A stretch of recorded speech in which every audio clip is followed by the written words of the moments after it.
Hi, welcome back to Tiny Classrooms Live. And hi, the doctor here, Don Zulu in Taos, New Mexico. And I'm Artie Nathan, the HR guy here in Las Vegas.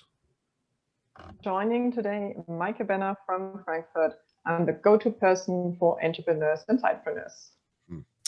And my name is Lily Rode, and I support to develop your business in the food and beverage industry. Excellent. And our topic today is how to give feedback to your boss. Something we all have to do, but probably something we don't much like to do. That's for sure. And let me jump into and give you some tips. So how can you give a feedback to your boss? So first of all, try to put yourself in their shoes. So because of course, every boss and leader has only the best in mind for the company, for the organization, and for you as an employee and as a team. And sometimes, I mean, they're human as well. And sometimes they also make mistakes, and they would really appreciate if you could give them this feedback and say, well, you know, I understand why you have decided like that, or I understand why you feel like that or act like that.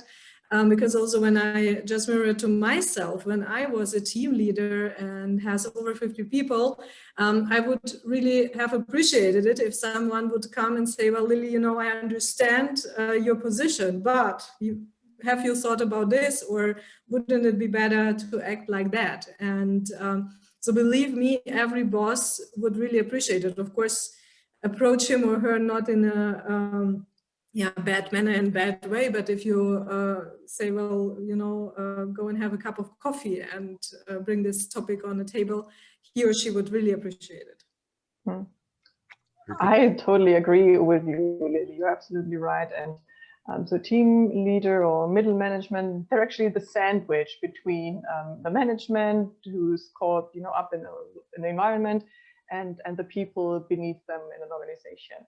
So, and to be in that position and to hear, you know, complaints all the time and all over the place, that is really not something your boss is going to like. So you don't want, you as an employee, as part of the team, you don't want to be remembered as the complaining girl or guy.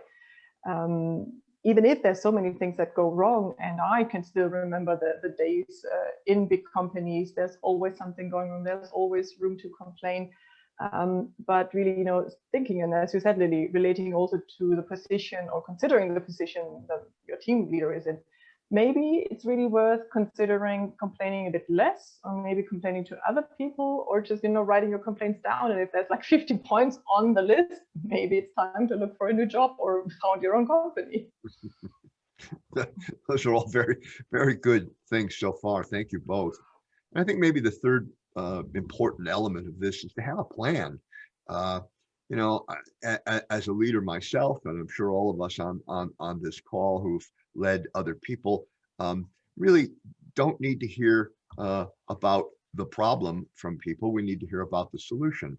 And so it's very, very important that when we're going to register a complaint or identify a problem, we should discuss what we've done about it so far and what we plan to do to address it. The problem as you've observed. And if you're not sure whether you should pursue a particular action, you should ask when you provide your feedback with your boss. And so the aim of thinking about what actions you can take is to help yourself to be seen not just as somebody who finds problems, but also someone who seeks solutions and acts to fix the problems that you observe. And that attitude is going to help your bosses to see you as someone who truly has the organization's best interests at heart, that you're creative, that you take initiative, and that you understand how to think through a problem to get to a solution. And this will help you in your career. That's right. And you know, not every bit of feedback you give to your boss is going to be accepted or even implemented. So don't get frustrated if it isn't.